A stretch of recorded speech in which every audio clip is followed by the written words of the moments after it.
Penitenciaría de Western. Número de reclusos 1823. Western era la cloaca del Estado. Tenía fama de albergar a los presos más complicados. A la cárcel la llamaban el muro. Era por el muro, pero también porque tenía la fama de acoger a presos muy duros. Me llamo Nuno Pontes.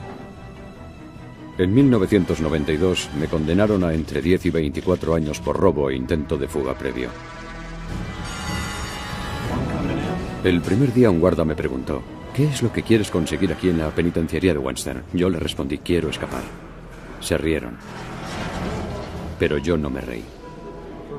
Para poder fugarse de la penitenciaría de Western, habría que trazar un plan bastante ingenioso, porque era una cárcel de máxima seguridad. Un muro de 13 metros y medio de alto rodeaba la prisión. En esa cárcel era muy probable que tuviese que matar a alguien o que me matasen a mí. Tenía que salir. Me condenaron por reventar cajas fuertes y otros robos. No tengo excusa, soy un inútil de clase media con estudios. Los otros dos acusados me colgaron el muerto y los condenaron a solo 5 años cada uno. Yo tuve la boca cerrada y me cayeron entre 10 y 24 años. El primer preso al que conocí en Western terminaría fugándose de allí conmigo. Tom Berkelbaum me advirtió de que en la cárcel el principal enemigo no eran los presos violentos, sino la rutina. Pienso que la rutina te va embotando la mente y los sentidos hasta que acabas funcionando casi como un autómata, levantándote y acostándote sin más. Desde mi punto de vista, un preso que no estuviese intentando fugarse se estaba dejando aplastar por el sistema. Yo estaba decidido a no permitir que el aburrimiento me aplastara. Me marqué el objetivo de aprender algo nuevo sobre la cárcel todos los días, durante 3 años.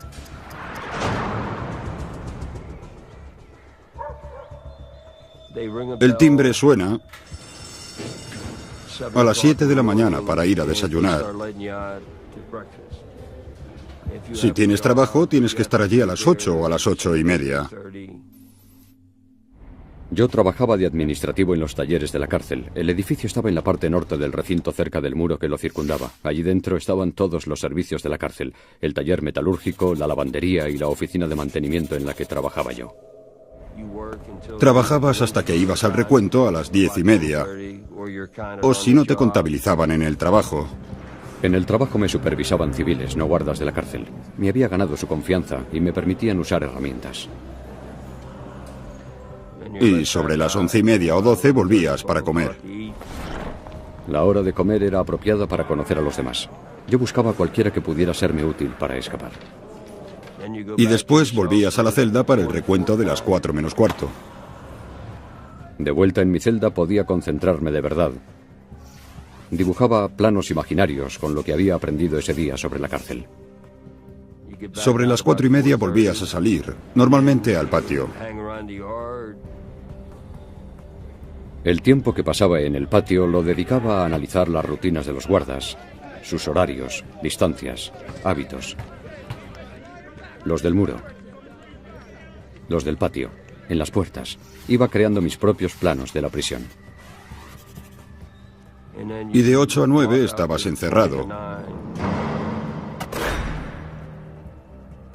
Hasta que a la mañana siguiente empezaba otra vez lo mismo. Después de hacer lo mismo una y otra vez todos los días durante 3 largos años, conseguí una especie de disco duro mental lleno de información sobre la penitenciaría de Western. Conocía todos sus rincones.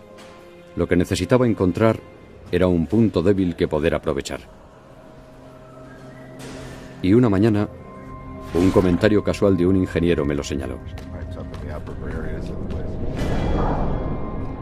Me dijo que el edificio de los talleres en el que yo trabajaba tenía una pequeña zona hueca debajo, como una especie de sótano. La puerta de entrada a ese sótano estaba a solo unos metros de la oficina de mantenimiento. ¿Cómo lo había pasado por alto? Era la oportunidad que había estado esperando. Me di cuenta de que si conseguía entrar en ese sótano estaría ya escondido y bajo tierra. Tal vez Podría hacer un túnel desde allí que pasase por debajo de la cárcel hasta salir en un almacén de suministros que estaba al otro lado del muro. Pero había un problema. Para abrir la puerta que daba acceso al sótano necesitaba la llave del candado. Empecé a observar las inspecciones que los guardas hacían de esta zona subterránea y me di cuenta de que cuando salía un guarda, la última llave que había utilizado estaba a la derecha en su juego de llaves. Tenía que hacerme con aquella llave como fuera. ¿Cómo se le roba una llave a un guarda de una cárcel de máxima seguridad?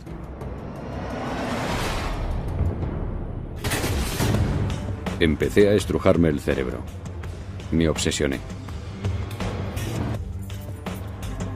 Un día me fijé en las marcas de dientes que yo mismo había dejado en el vaso del café. Y eso me dio una idea. A lo mejor no era necesario robar la llave. Solo tenía que poder tocarla el tiempo necesario para dejar una marca en un trozo de poliestireno. Lo mejor de la cárcel es que los guardas tienen una rutina exactamente igual que nosotros. La semana siguiente, como un reloj, un guarda salió del sótano y me encargué de que 2 presos lo distrajeran. Ya van 2 veces, tío. ¿Por qué no haces nada? ¿Pero qué dices? ¿De qué vas? Es increíble lo que se puede hacer con un paquete de cigarrillos en la cárcel. Mientras el guarda estaba distraído, me acerqué con el trozo de poliestireno en la mano. Mira con quién estás hablando. Háblame con respeto.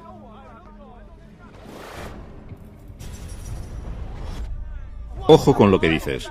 Tío, tranquilo. Imaginaos, todo el mundo estaba por allí. Yo no podía mirar lo que estaba haciendo. Y tenía que hacerlo sin que el guarda notase que tocaba la llave.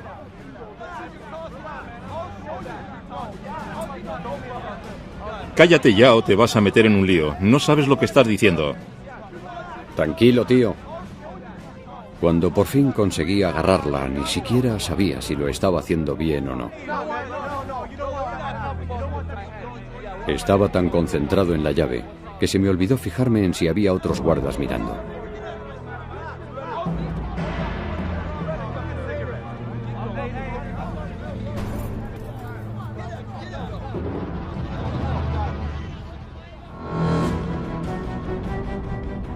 Cuando miré el trozo de poliestireno, vi una impresión muy clara de la llave del guarda. Esa fue la primera de mis pequeñas victorias. Pero me di cuenta de que no iba a poder hacerlo solo. Necesitaba un equipo. Llevé a cabo un proceso de selección sin que los demás presos se dieran cuenta siquiera. Buscaba reclusos con alguna habilidad que ofrecer. Y lo más importante, que fueran de fiar. Me quedé con 5 finalistas. Carmen Keller, condenado por asesinato. Su trabajo consistía en entregar pases de seguridad, lo que significaba que tenía libertad de movimientos por todo el recinto. George Conner, condenado por asesinato. Trabajaba en el taller de metales, así que podía conseguir bronce.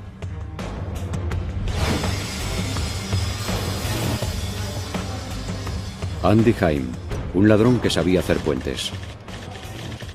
Lo necesitaría una vez fuera.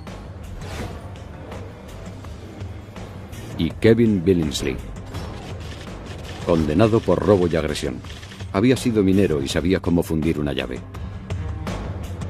Y por último conté con mi amigo Tom Berkelbaum.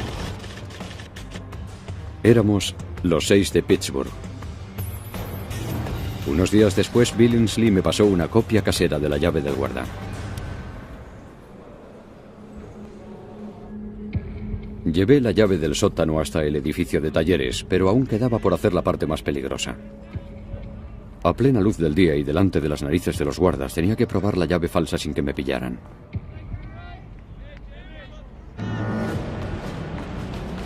Esperé hasta que casi todos se habían ido a comer. Sobre el mediodía, salí de la oficina de mantenimiento y fui hacia el sótano, que estaba solo a unos metros de distancia. Era arriesgado, no tenía ninguna excusa para ir a tocar aquel candado. La persona que podía verme más fácilmente era el guarda del muro. Desde el muro del perímetro se veía toda la sección de talleres, incluyendo la parte exterior de la oficina de mantenimiento y la puerta que llevaba al sótano. Pero el guarda solo podía ver bien esta puerta desde la torre. Tenía que salir de la torre para patrullar toda la pasarela y volver, y en hacerlo tardaba 17 segundos. Así que yo contaba con 17 segundos para llegar hasta la puerta, probar la llave y largarme. Me acerqué a la puerta y empecé a contar mentalmente.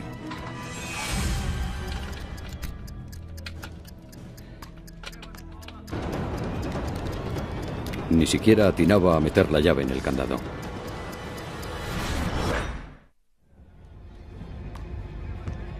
Recuerdo que pensé, no me puedo rendir.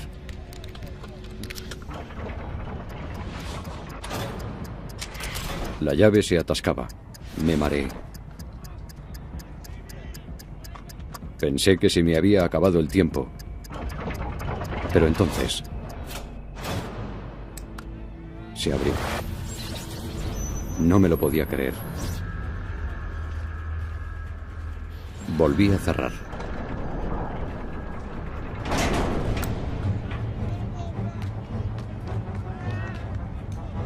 No había tiempo.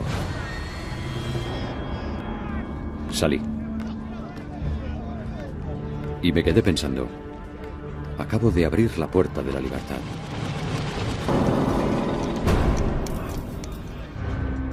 Tres días después.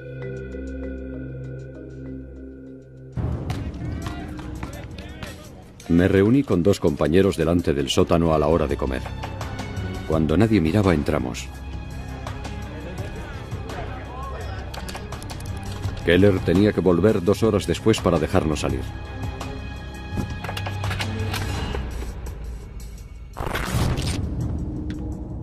Bajamos por la escalera hasta llegar al sótano.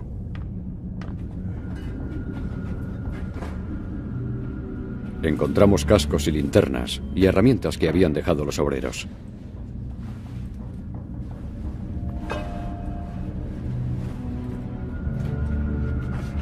Me di cuenta enseguida de que el suelo del sótano era de cemento. Jamás conseguiríamos picarlo. Ya iba a dar el plan por perdido cuando me fijé en la pared del fondo. Supuse que si conseguíamos penetrar ese muro interior, podríamos empezar desde allí el túnel, pasar por debajo del muro de la cárcel y llegar hasta el almacén de suministros que había al otro lado. Pero para empezar, había que agujerear esa pared. Estábamos seguros de que desde arriba iban a oír el ruido. Pero tuvimos que arriesgarnos.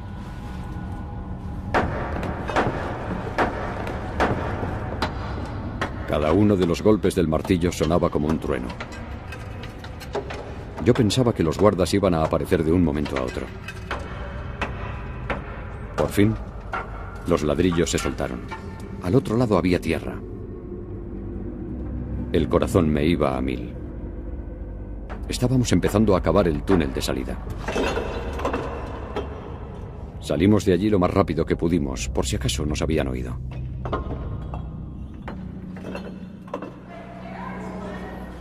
Desde ese momento, organizamos un horario para cavar a lo largo del día. Yo solo podía ausentarme de la oficina de mantenimiento a la hora de comer, pero Keller y Billingsley tenían trabajos en los que no paraban de moverse, y siempre y cuando cumplieran con sus tareas nadie los echaría de menos. Después de comer tenían unas 3 horas para cavar, y en ese tiempo cavaban 70, 80 centímetros y después limpiaban. Yo les abría la puerta a las 3:15, con tiempo de sobra para el recuento de las 3:45. Hubo muchos casos de gente que pretendía fugarse, pero tuvimos la suerte de descubrirlos e impedírselo. Tenían que hacerlo rápido porque ya se sabe que en la cárcel no hay secretos. Creo que es algo que casi siempre se cumple. Necesitaban suerte y hacerlo en el momento preciso.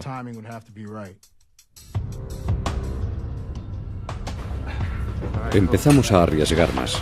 Cogimos herramientas de la oficina y cronometramos todos nuestros movimientos para aprovechar el tiempo al máximo. Me preocupaba que el túnel se hundiera. No teníamos los soportes que se necesitan para construir un túnel. Lo único que podía hacer Era rezar porque Billingsley supiera lo que estaba haciendo. No pensaba en nada más que en el túnel. Se convirtió en el centro de mi vida.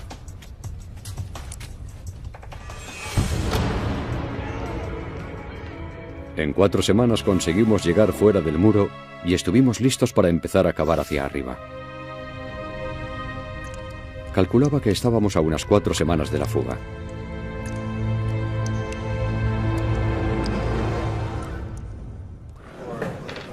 Un día, a la hora de comer, dejé a los otros dentro, como de costumbre, y me fui a la sala de descanso. De repente sonó la alarma de cierre general. Lo primero que pensé fue, se acabó, han encontrado el túnel.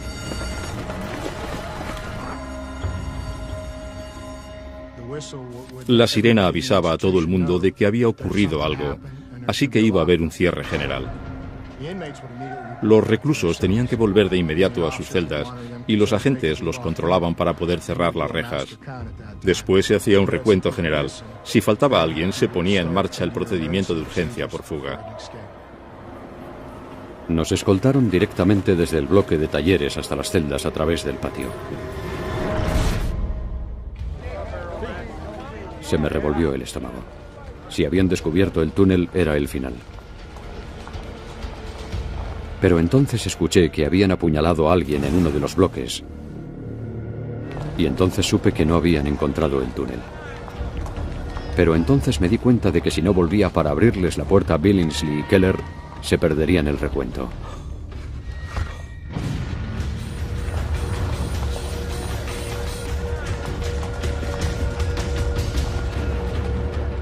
Tenía que caminar en dirección contraria hacia el sótano. Estaba a 5 metros de la puerta cuando un guarda me dio el alto. Le dije que tenía que ir a apagar un ordenador, pero se distrajo, así que seguí adelante.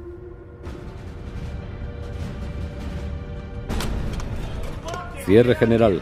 Hay que salir de aquí. Rápido, rápido. Les grité que salieran de allí. Vamos. No había tiempo para limpiarse. Rápido, rápido, rápido. Solo queda 1 minuto. Vamos, vamos. Dimos la vuelta a la esquina y justo delante de nosotros había un guarda.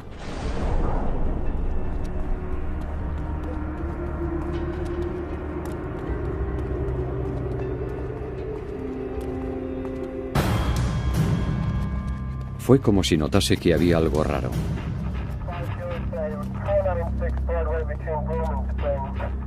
Mientras pasábamos, le sonó la radio. Pensé, se acabó. Hasta aquí llegamos. Estaba seguro de que estaba pidiendo refuerzos. Contuve la respiración. Pero no pasó nada. Esa vez nos libramos por muy poco. Teníamos que darnos prisa y terminar ese túnel. 7 de enero de 1997. Falta un día para la fuga. Habíamos excavado ya entre 9 y 12 metros. Teníamos que estar cerca del almacén. Hacía tanto calor que estuve a punto de desmayarme varias veces. No paraba de caer tierra. Corría el riesgo de quedar enterrado vivo en cualquier momento.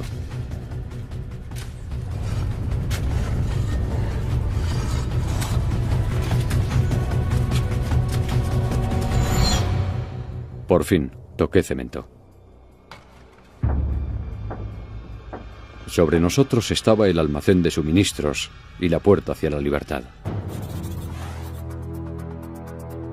Mi plan era esperar a que cerrase el almacén y hacer agujeros en el cemento para debilitarlo. Había robado un taladro. Sabía que lo echarían de menos, pero era ahora o nunca. Teníamos que salir de allí.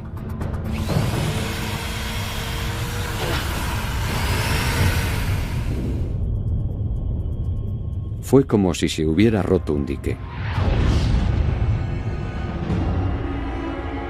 Podría respirar el aire de fuera, sentir su frescura, olerlo.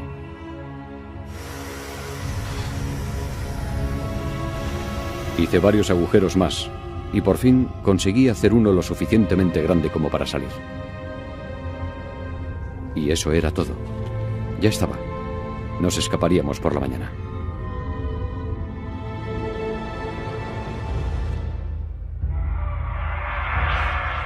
Esa noche no pegué ojo.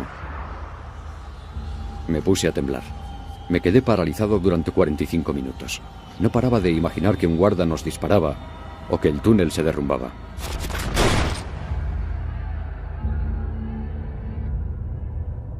Continuamente pensaba, ¿y si mi plan sale mal? Lo repasé una vez más.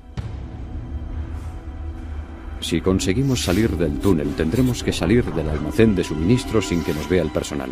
Entonces saldremos al patio, que se ve desde una de las torres. Tendremos que recorrer a pie 10 metros por delante de la torre hasta llegar a esta puerta de salida, sin que nos vean.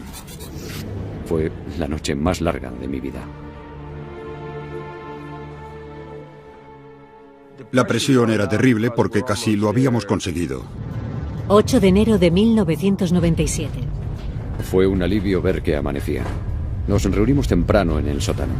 El almacén que teníamos encima aún estaba cerrado y con la alarma activada. Pensábamos salir en cuanto lo abrieran.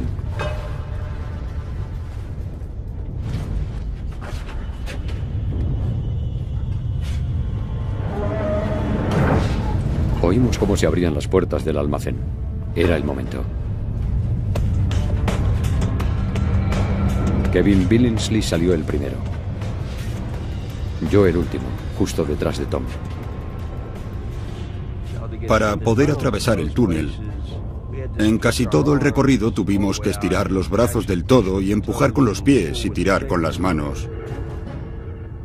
Yo llevaba la cabeza levantada, intentando ver algo y trataba de pasar, pero sentía un dolor insoportable. Casi entro en shock a causa del dolor. Me desesperé porque queríamos salir de allí lo más rápido posible.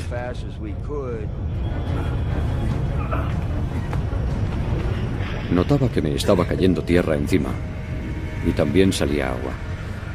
Aquello se podía derrumbar en cualquier momento y nadie sabía que estábamos allí.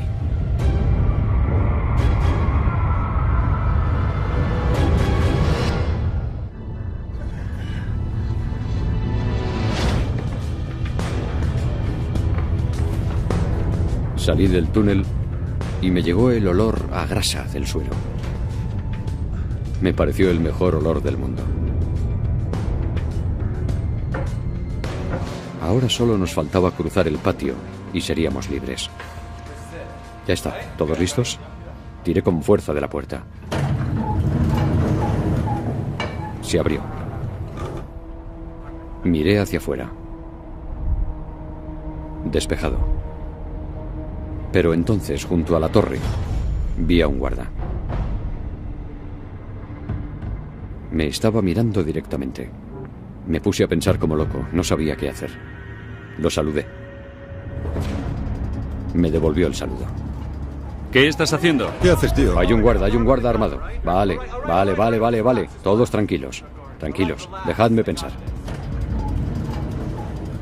Les dije a los demás que no se quitaran los cascos. Saldríamos haciéndonos pasar por obreros, como si estuviéramos trabajando allí. No podíamos volver atrás. Como si saliéramos de aquí después de trabajar, ¿vale? Yo fui delante con los planos y me siguieron.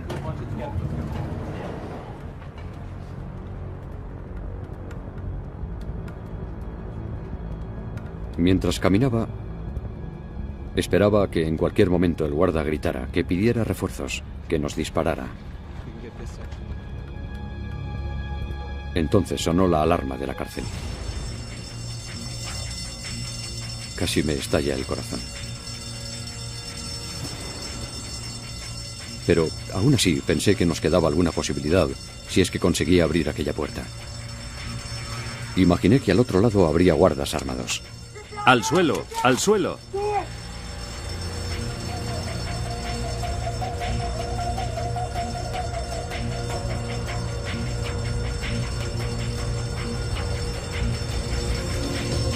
Toqué la manilla.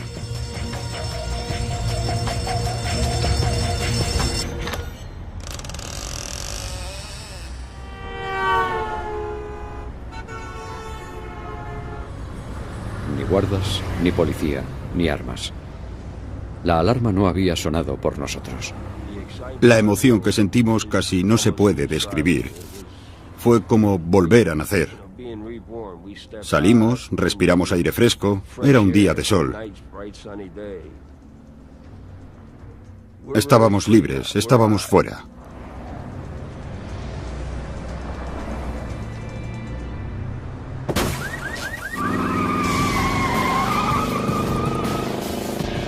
Andy Haim hizo su trabajo y robó un Pontiac. Miré hacia la cárcel de Western para verla por última vez.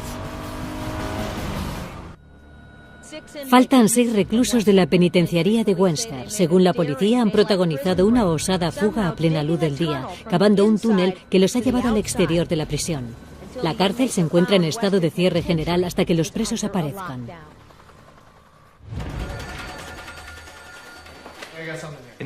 En 1997 yo era uno de los 6 agentes que trabajaban en la unidad de captura de fugitivos de la policía del estado de Pensilvania. Cuando saltó la noticia por la radio de la policía, todos la oímos y se nos iluminó la cara. Estábamos ante una fuga de una cárcel de máxima seguridad y no solo de uno, sino de 6 presos. Algo así llama la atención de las autoridades policiales y del público en general. Es normal. Los 6 presos consiguieron salir de esta cárcel de máxima seguridad cavando un túnel que... Lo primero que hice fue ir a ver el túnel en persona. Así que entré en esa cárcel de máxima seguridad. Cuando entré en el túnel, estaba asqueroso, húmedo y olía mal. A lo mejor era el sudor que habían dejado atrás. Ellos tenían un objetivo, que era ver la luz al final del túnel, la libertad. Y mi trabajo era quitársela. Los reclusos llevan ya varias horas en libertad, y aunque la policía sigue buscándolos activamente, todavía no hay ni rastro de ellos. Nuno decidió que si íbamos a seguir juntos, necesitábamos un coche más grande. Antes de entrar en Indiana, robamos una furgoneta, que era mucho más amplia. La robamos allí y cambiamos las placas varias veces. La policía sospecha que los reclusos han huido en un vehículo que robaron en un aparcamiento situado junto a la cárcel. Día 2. El segundo día se encontró el coche robado. Es un Pontiac Bonneville dorado del 89 con el parabrisas trasero roto. Fue un gran avance. Se me puso la carne de gallina. Robaron una furgoneta. Eso indicaba que seguían juntos. Nos decía en qué dirección huían. Entramos en Oklahoma y Kevin llamó por teléfono a un tal Travis de Texas, que era un conocido suyo.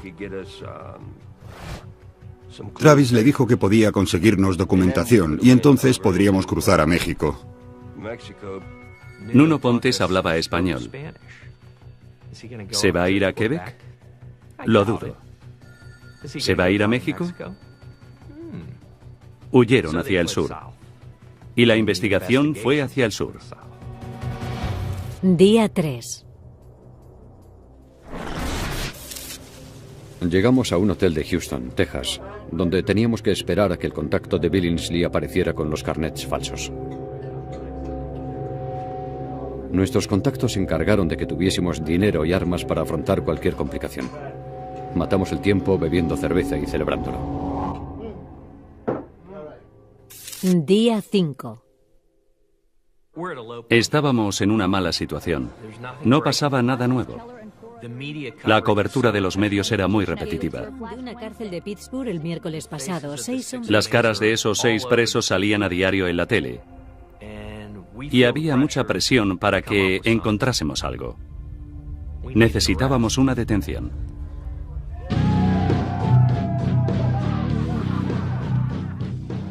Prepararon una especie de metanfetamina y para mí fue como entrar en Star Trek.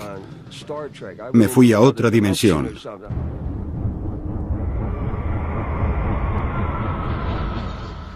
Todos empezaron a ponerse raros. Carmen veía ninjas y salió a correr por el bosque. Esa cosa me dejó fatal. Todo se puso mal. Parecía que se estaban volviendo locos. Y yo les dije que me llevasen a la estación de autobuses. Me largo, me voy de aquí. Y es lo último que recuerdo. Día 6. Es ya el sexto día. Llevaba trabajando en el caso desde el 6 de enero. Estaba cansado, frustrado, esperando que pasara algo. Y lo que pasó fue que recibí una llamada. ¿Diga? Fue muy directo. Tienen a Berkelbaum. ¿Dónde está? En Houston. Tenía la maleta preparada. Allá voy.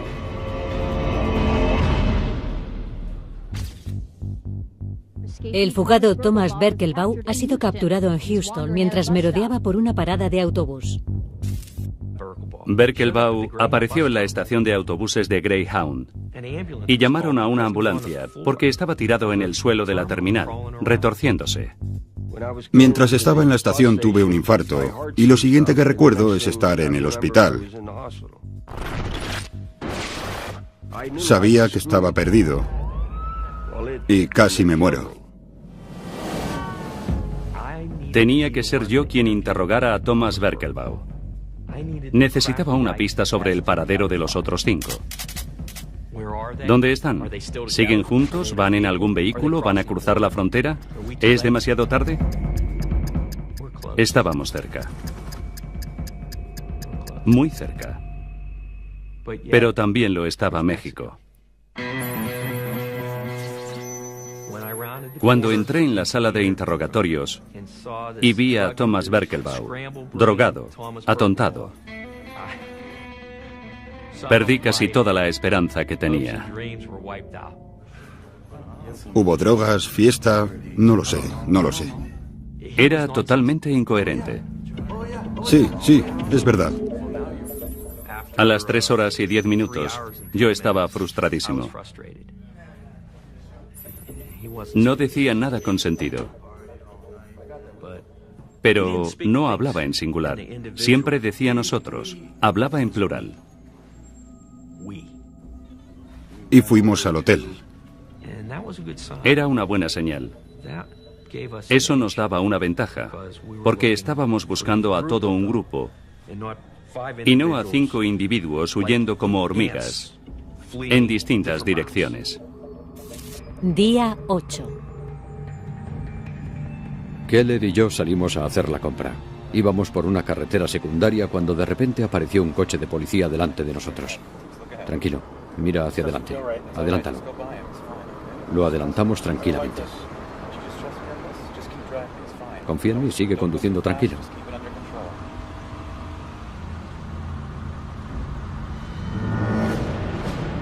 Pero entonces el coche se nos acercó y encendió la sirena.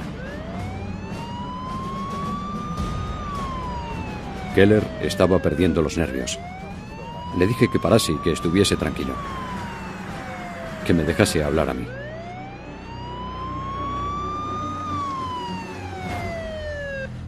Tranquilo, está todo controlado.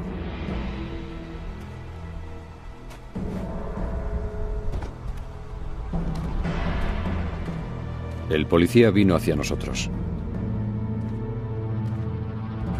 Keller perdió la calma. Y arrancó. Recuerdo que yo pensé, lo que faltaba, ahora una persecución en coche.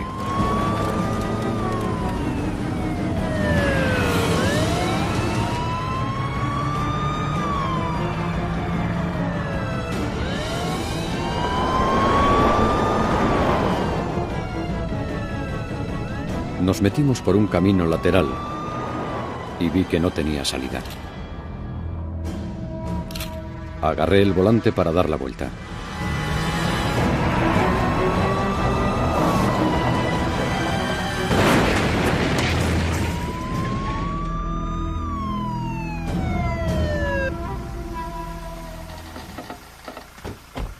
Oía los pasos de los policías. Me pudo el instinto. Sin pensarlo siquiera salí de allí corriendo. ¡Quieto! ¡Alto! Corrí como un loco. Las autoridades confían en que no tardarán en capturar a Pontes. En estos momentos está en una zona delimitada de 2.500 metros cuadrados, pero no puede hacer gran cosa por escapar de nosotros. En estos momentos ya tenemos el perímetro asegurado. No puede ser. Habían caído 2 y quedaban 4. Carmen Keller estaba detenido. Y en Carmen Keller percibí orgullo. A pesar de que estaba en una celda, estaba orgulloso de lo que había conseguido. Para él había tenido éxito. Y traté de sacarle partido a eso. Le dije que en la cárcel se había hecho famoso. Sí, no ha estado nada mal. Quería saber quién era su socio, con quién estaban conspirando. Nos trajo la bebida, y las armas, y la droga. Una pasada. ¿Quién les está proporcionando el dinero? Travis. Surgió el nombre de Travis. ¿Y ese Travis tiene apellido? No. La cosa se ponía interesante. Ya teníamos un dato para las autoridades locales y federales que estaban investigando en Texas. Sí, no ha estado nada mal.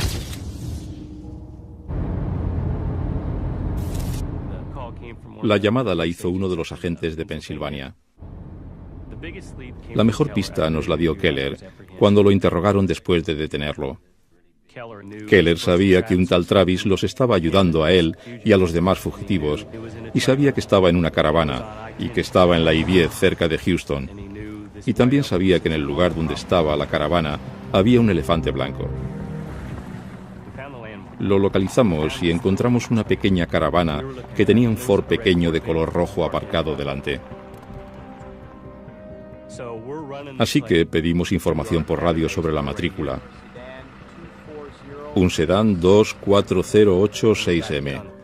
Y dio resultado. Era un coche robado. Recibido. Eso te pone un poco nervioso. Al mismo tiempo, Travis decidió salir y subirse al coche robado.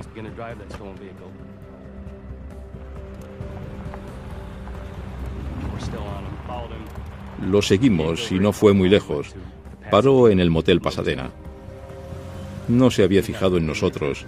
Nos paramos y vimos que salía del coche y se dirigía al motel, así que nos decidimos. Mi compañero Mario iba a seguirlo. Necesitábamos saber a qué habitación iba. Así que salió. Yo me alejé un poco más a una posición desde la que pudiera verlo para cubrirle las espaldas. Lo vio entrar en una habitación, pero no vio nada más.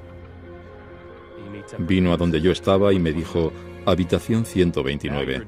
Ahí ya estábamos a tope de adrenalina, no sabíamos si estaban dentro. ¡Genial! Travis trajo el resto de los documentos. Ahora que teníamos la documentación falsa ya podíamos irnos. En cuestión de 5 horas estaríamos en México, libres. Nada nos lo iba a impedir. Mario y yo nos quedamos junto a las máquinas expendedoras vigilando la habitación, haciendo como que esperábamos a alguien. Se notaba que iba a pasar algo.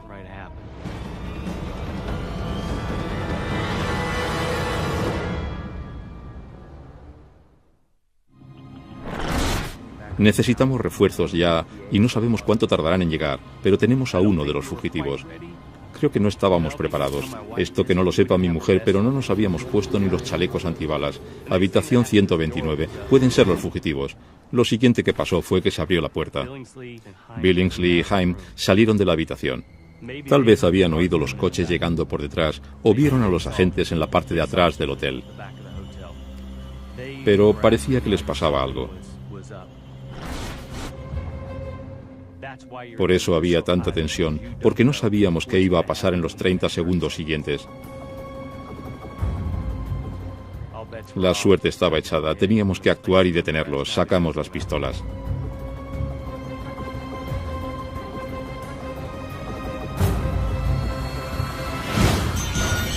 Al suelo, rápido, manos arriba. Quiero verte las manos, date la vuelta. Oí gritos y muchas puertas de coches cerrándose. Cogí la pistola y fui hacia la puerta. Teníamos a esos dos en el suelo. Los esposamos y los registramos a toda prisa. Pero la puerta de la habitación podría abrirse en cualquier momento y los que estaban dentro podrían estar armados. Si abrían la puerta y disparaban, serían los primeros en disparar.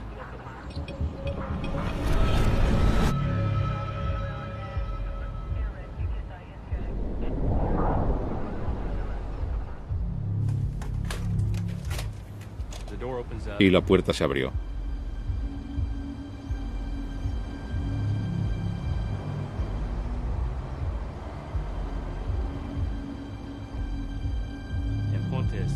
Pontes salió.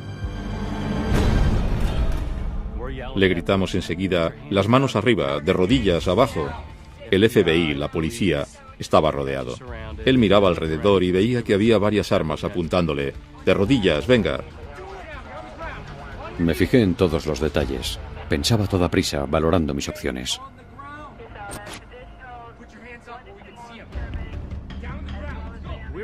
Estábamos cara a cara. Me pareció que había salido para ver cuántas personas había, para intentar hacer algo. Pensé que podía hacer algo.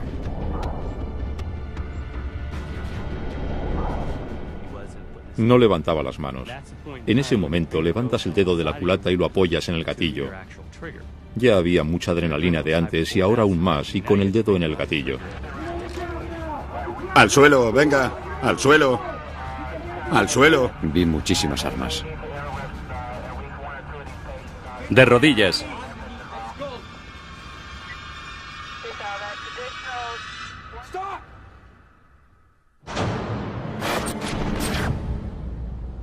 No estaba tan desesperado. Todo había terminado. Fue el peor momento de mi vida.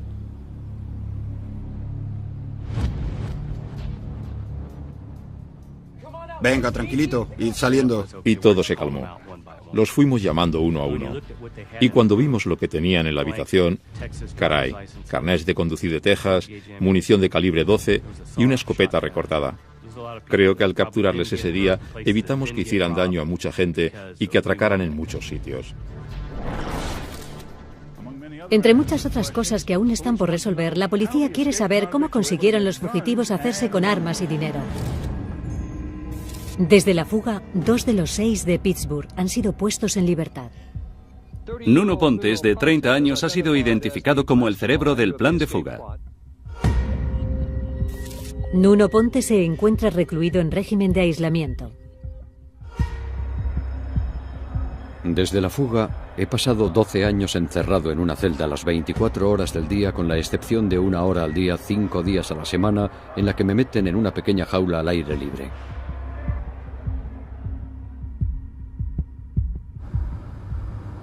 Aquel policía de Texas nos dio el alto solo porque no llevábamos el cinturón.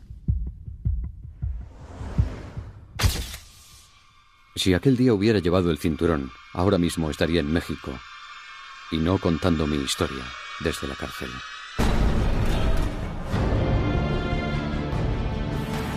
Tras la fuga, la penitenciaría de Webster realizó importantes cambios de seguridad en cuanto al control de herramientas y los procedimientos de registro a presos.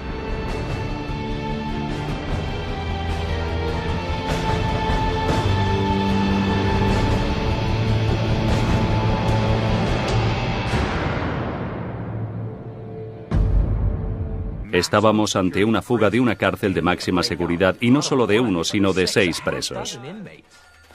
Algo así llama la atención de las autoridades policiales y del público en general. Es normal. Los 6 presos consiguieron salir de esta cárcel de máxima seguridad cavando un túnel que... Lo primero que hice fue ir a ver el túnel en persona. Así que entré en esa cárcel de máxima seguridad. Cuando entré en el túnel, estaba asqueroso, húmedo y olía mal. A lo mejor era el sudor que habían dejado atrás. Ellos tenían un objetivo, que era ver la luz al final del túnel, la libertad. y mi trabajo era quitársela. Los reclusos llevan ya varias horas en libertad, y aunque la policía sigue buscándolos activamente, todavía no hay ni rastro de ellos. Nuno decidió que si íbamos a seguir juntos, necesitábamos un coche más grande.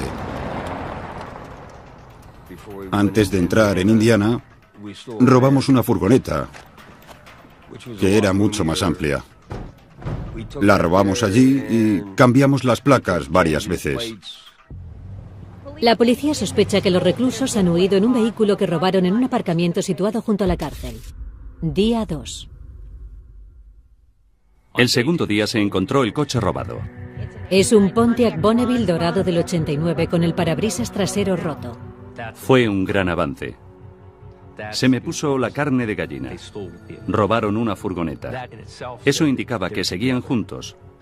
Nos decía en qué dirección huían. Entramos en Oklahoma y Kevin llamó por teléfono a un tal Travis de Texas, que era un conocido suyo. Travis le dijo que podía conseguirnos documentación y entonces podríamos cruzar a México. Nuno Pontes hablaba español. ¿Se va a ir a Quebec? Lo dudo. ¿Se va a ir a México? Huyeron hacia el sur. Y la investigación fue hacia el sur. Día 3. Llegamos a un hotel de Houston, Texas, donde teníamos que esperar a que el contacto de Billingsley apareciera con los carnets falsos. Nuestros contactos se encargaron de que tuviésemos dinero y armas para afrontar cualquier complicación. Matamos el tiempo bebiendo cerveza y celebrándolo. Día 5. Estábamos en una mala situación. No pasaba nada nuevo. La cobertura de Un Ford pequeño de color rojo aparcado delante. Así que pedimos información por radio sobre la matrícula. Un sedán 24086M. Y dio resultado. Era un coche robado. Recibido. Eso te pone un poco nervioso. Al mismo tiempo, Travis decidió salir y subirse al coche robado.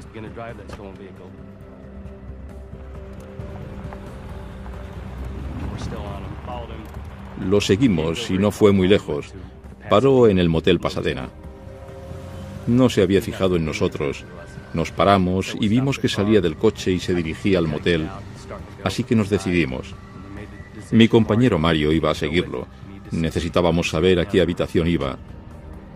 Así que salió. Yo me alejé un poco más a una posición desde la que pudiera verlo para cubrirle las espaldas. Lo vio entrar en una habitación, pero no vio nada más. Vino a donde yo estaba y me dijo, habitación 129. Ahí ya estábamos a tope de adrenalina, no sabíamos si estaban dentro. ¡Genial! Travis trajo el resto de los documentos. Ahora que teníamos la documentación falsa ya podíamos irnos. En cuestión de 5 horas estaríamos en México, libres. Nada nos lo iba a impedir. Mario y yo nos quedamos junto a las máquinas expendedoras vigilando la habitación, haciendo como que esperábamos a alguien. Se notaba que iba a pasar algo.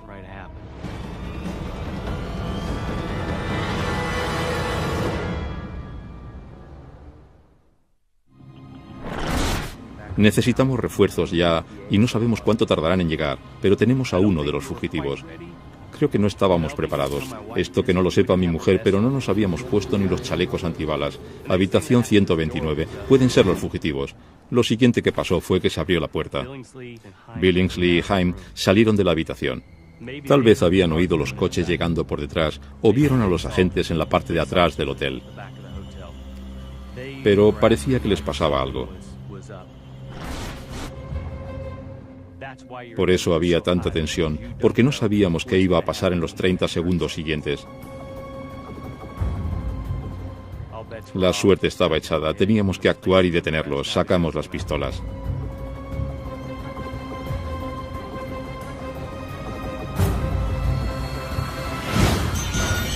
Al suelo. Rápido, manos arriba. Quiero verte las manos, date la vuelta. Oí gritos y muchas puertas de coches frescura, olerlo.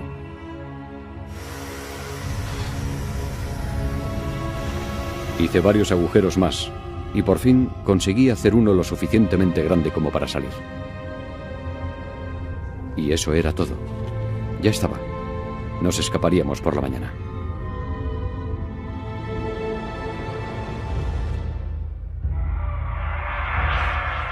Esa noche no pegué ojo. Me puse a temblar. Me quedé paralizado durante 45 minutos. No paraba de imaginar que un guarda nos disparaba o que el túnel se derrumbaba.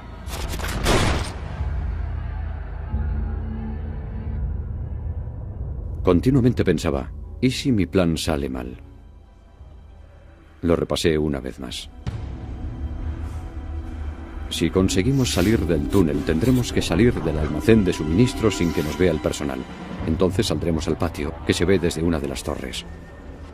Tendremos que recorrer a pie 10 metros por delante de la torre hasta llegar a esta puerta de salida, sin que nos vean. Fue la noche más larga de mi vida. La presión era terrible porque casi lo habíamos conseguido. 8 de enero de 1997. Fue un alivio ver que amanecía. Nos reunimos temprano en el sótano. El almacén que teníamos encima aún estaba cerrado y con la alarma activada. Pensábamos salir en cuanto lo abrieran.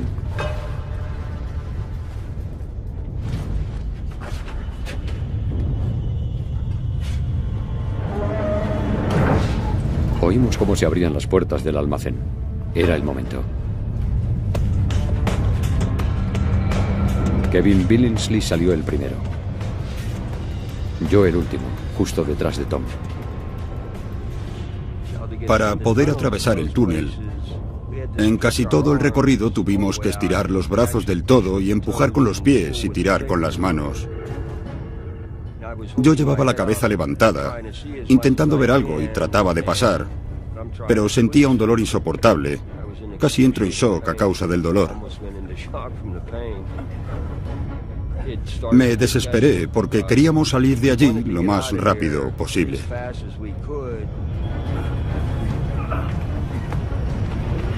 Notaba que me estaba cayendo tierra encima y también salía agua. Aquello se podía derrumbar en cualquier momento y nadie sabía que estábamos allí.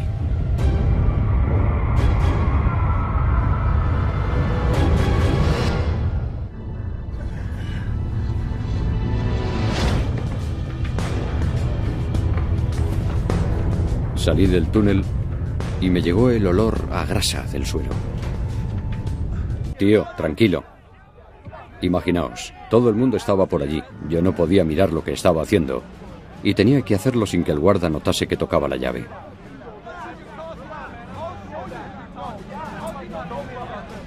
Cállate ya o te vas a meter en un lío. No sabes lo que estás diciendo. Tranquilo, tío.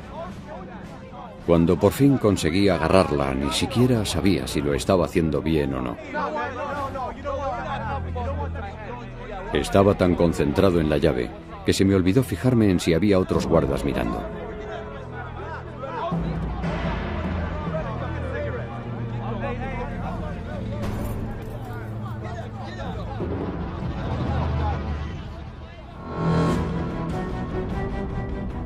Cuando miré el trozo de poliestireno, vi una impresión muy clara de la llave del guarda.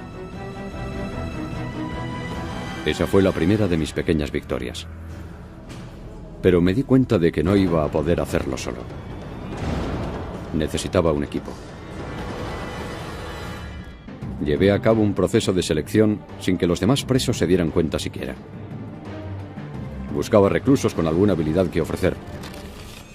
Y lo más importante, que fueran de fiar. Me quedé con 5 finalistas. Carmen Keller, condenado por asesinato. Su trabajo consistía en entregar pases de seguridad, lo que significaba que tenía libertad de movimientos por todo el recinto. George Conard, condenado por asesinato. Trabajaba en el taller de metales, así que podía conseguir bronce.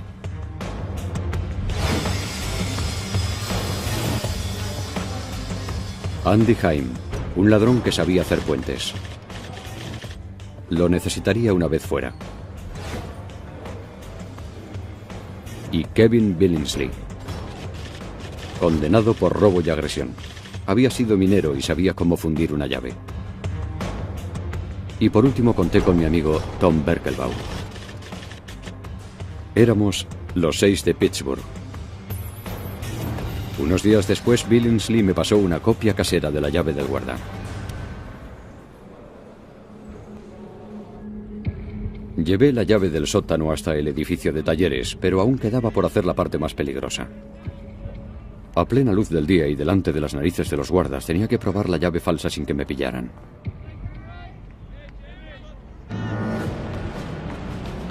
Esperé hasta que casi todos se habían ido a comer. Sobre el mediodía, salí de la oficina de mantenimiento y fui hacia el sótano, que estaba solo a unos metros de distancia. Era arriesgado, no tenía ninguna excusa para ir a tocar aquel candado. La persona que podía verme más fácil... Día 8. Keller y yo salimos a hacer la compra.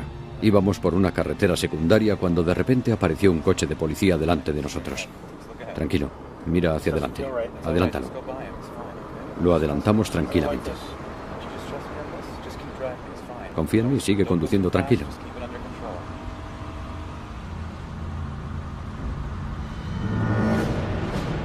Pero entonces el coche se nos acercó y encendió la sirena.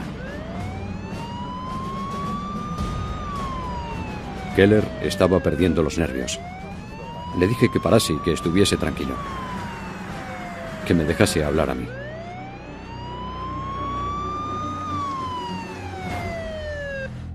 Tranquilo, está todo controlado.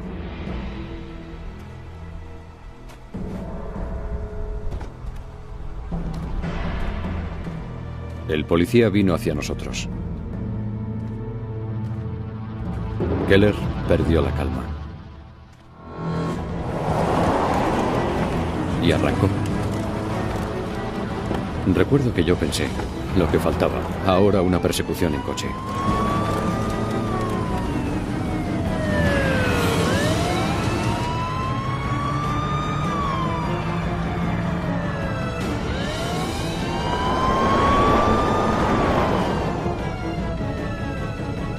Nos metimos por un camino lateral y vi que no tenía salida. Agarré el volante para dar la vuelta.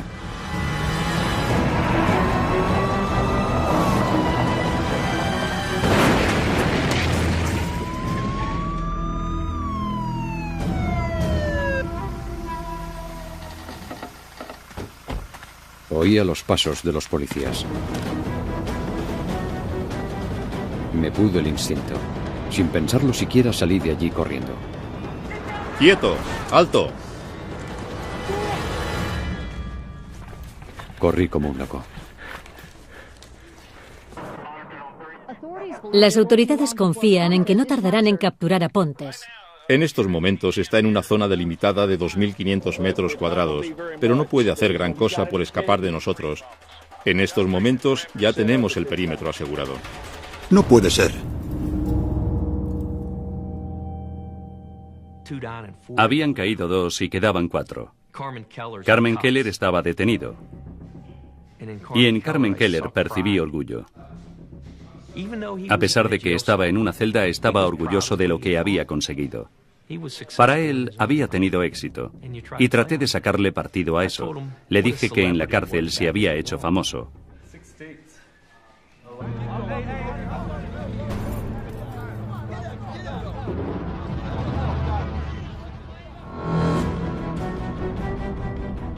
Cuando miré el trozo de poliestireno, vi una impresión muy clara de la llave del guarda. Esa fue la primera de mis pequeñas victorias. Pero me di cuenta de que no iba a poder hacerlo solo. Necesitaba un equipo. Llevé a cabo un proceso de selección sin que los demás presos se dieran cuenta siquiera. Buscaba reclusos con alguna habilidad que ofrecer. Y lo más importante, que fueran de fiar. Me quedé con 5 finalistas. Carmen Keller, condenado por asesinato. Su trabajo consistía en entregar pases de seguridad, lo que significaba que tenía libertad de movimientos por todo el recinto. George Conard, condenado por asesinato. Trabajaba en el taller de metales, así que podía conseguir bronce.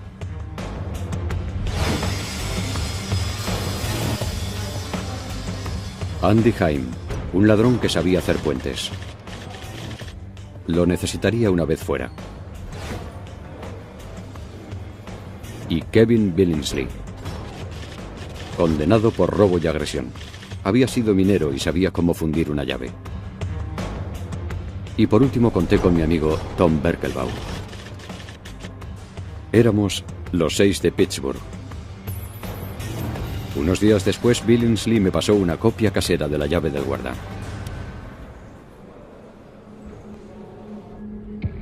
Llevé la llave del sótano hasta el edificio de talleres, pero aún quedaba por hacer la parte más peligrosa. A plena luz del día y delante de las narices de los guardas, tenía que probar la llave falsa sin que me pillaran.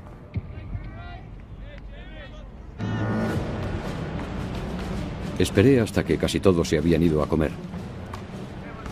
Sobre el mediodía, salí de la oficina de mantenimiento y fui hacia el sótano, que estaba solo a unos metros de distancia.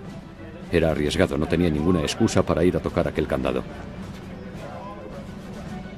La persona que podía verme más fácilmente era el guarda del muro.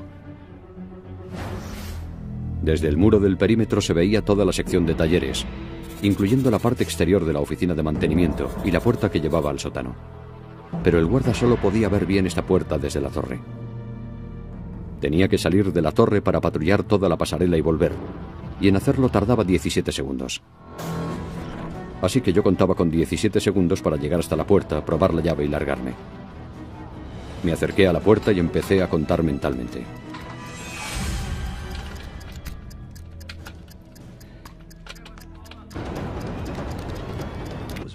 Estaba asqueroso, húmedo y olía mal. A lo mejor era el sudor que habían dejado atrás. Ellos tenían un objetivo, que era ver la luz al final del túnel, la libertad.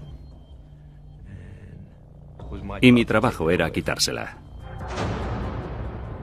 Los reclusos llevan ya varias horas en libertad, y aunque la policía sigue buscándolos activamente, todavía no hay ni rastro de ellos. Nuno decidió que si íbamos a seguir juntos, necesitábamos un coche más grande.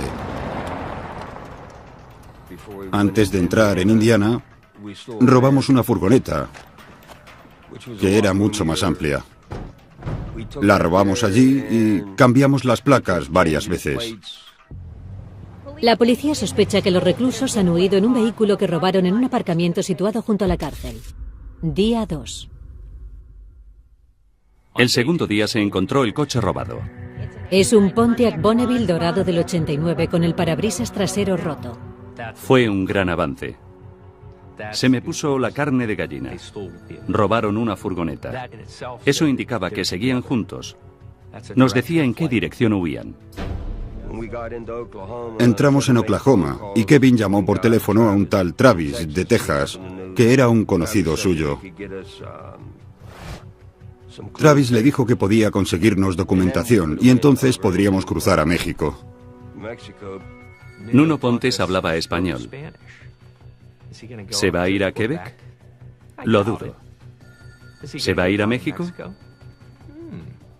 Huyeron hacia el sur. Y la investigación fue hacia el sur. Día 3. Llegamos a un hotel de Houston, Texas, donde teníamos que esperar a que el contacto de Billingsley apareciera con los carnets falsos. Nuestros contactos se encargaron de que tuviésemos dinero y armas para afrontar cualquier complicación. Matamos el tiempo bebiendo cerveza y celebrándolo. Día 5. Estábamos en una mala situación. No pasaba nada nuevo. La cobertura de los medios era muy repetitiva. De una cárcel de Pittsburgh el miércoles pasado, 6 hombres... Las caras de esos 6 presos salían a diario en la tele. Y había mucha presión para que encontrásemos algo. Necesitábamos una detención.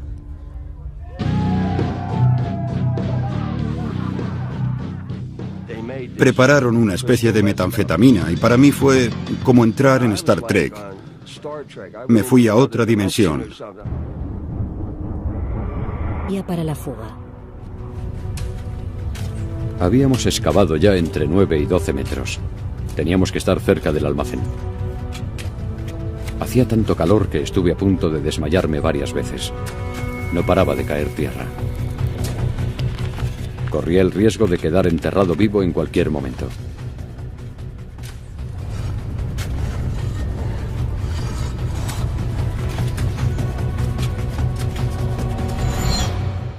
Por fin, toqué cemento. Sobre nosotros estaba el almacén de suministros y la puerta hacia la libertad.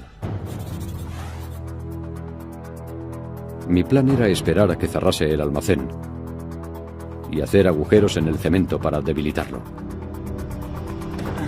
Había robado un taladro. Sabía que lo echarían de menos, pero era ahora o nunca. Teníamos que salir de allí.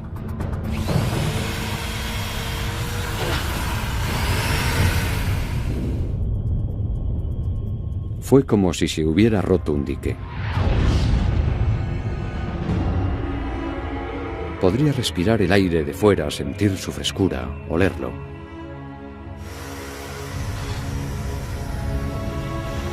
Hice varios agujeros más y por fin conseguí hacer uno lo suficientemente grande como para salir. Y eso era todo. Ya estaba. Nos escaparíamos por la mañana.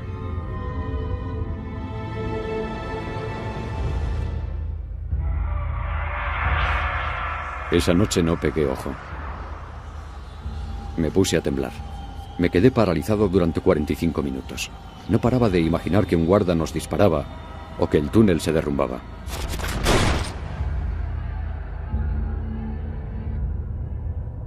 Continuamente pensaba, ¿y si mi plan sale mal? Lo repasé una vez más. Si conseguimos salir del túnel, tendremos que salir del almacén de suministros sin que nos vea el personal. Entonces saldremos al patio, que se ve desde una de las torres. Tendremos que recorrer a pie 10 metros por delante de la torre hasta llegar a esta puerta de salida, sin que nos vean. Fue la noche más larga de mi vida. La presión era terrible porque casi lo habíamos conseguido. 8 de enero de 1997. Fue un alivio ver que amanecía. Nos reunimos temprano en el sótano. El almacén que teníamos encima aún estaba cerrado y con la alarma activada. Pensábamos salir en cuanto lo abrieran.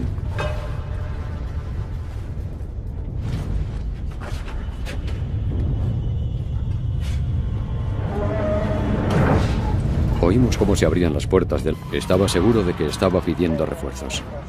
Contuve la respiración. Pero no pasó nada.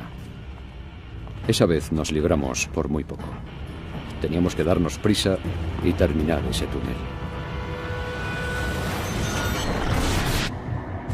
7 de enero de 1997. Falta un día para la fuga.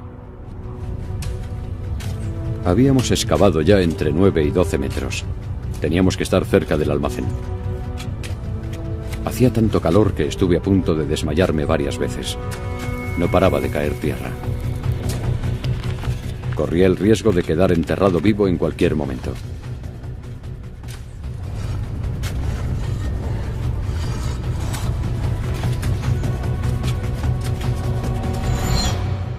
Por fin, toqué cemento. Sobre nosotros estaba el almacén de suministros y la puerta hacia la libertad. Mi plan era esperar a que cerrase el almacén y hacer agujeros en el cemento para debilitarlo. Había robado un taladro. Sabía que lo echarían de menos, pero era ahora o nunca. Teníamos que salir de allí.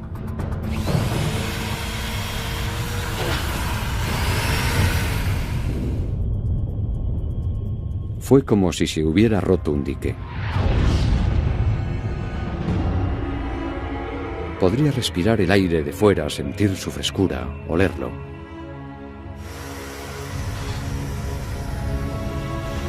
Hice varios agujeros más y por fin conseguí hacer uno lo suficientemente grande como para salir.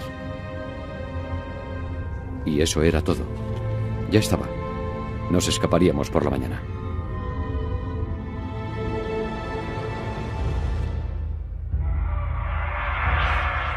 Esa noche no pegué ojo.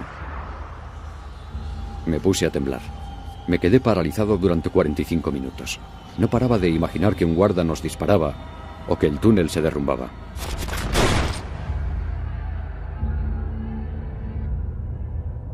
Continuamente pensaba, ¿y si mi plan sale mal? Lo repasé una vez más. Si conseguimos salir del túnel, tendremos que salir del almacén de suministros sin que nos vea el personal. Entonces saldremos al patio, que se ve desde una de las torres. Tendremos que recorrer a pie 10 metros por delante de la torre hasta llegar a esta puerta de salida, sin que nos vean. Fue la noche más larga de mi vida. La presión era terrible porque casi lo habíamos conseguido. 8 de enero de 1000. Lo dedicaba a analizar las rutinas de los guardas, sus horarios, distancias, hábitos. Los del muro, los del patio, en las puertas. Iba creando mis propios planos de la prisión. Y de 8 a 9 estabas encerrado. Hasta que a la mañana siguiente empezaba otra vez lo mismo. Después de hacer lo mismo una y otra vez todos los días durante 3 largos años, conseguí una especie de disco duro mental lleno de información sobre la penitenciaría de Western. Conocía todos sus rincones. Lo que necesitaba encontrar era un punto débil que poder aprovechar. Y una mañana, un comentario casual de un ingeniero me lo señaló. Me dijo que el edificio de los talleres en el que yo trabajaba tenía una pequeña zona hueca debajo, como una especie de sótano. La puerta de entrada a ese sótano estaba a solo unos metros de la oficina de mantenimiento. ¿Cómo lo había pasado por alto? Era la oportunidad que había estado esperando. Me di cuenta de que si conseguía entrar en ese sótano estaría ya escondido y bajo tierra. Tal vez podría hacer un túnel desde allí que pasase por debajo de la cárcel hasta salir en un almacén de suministros que estaba al otro lado del muro. Pero había un problema. Para abrir la puerta que daba acceso al sótano necesitaba la llave del candado. Empecé a observar las inspecciones que los guardas hacían de esta zona subterránea y me di cuenta de que cuando salía un guarda, la última llave que había utilizado estaba a la derecha en su juego de llaves. Tenía que hacerme con aquella llave como fuera. ¿Cómo se le roba una llave a un guarda de una cárcel de máxima seguridad?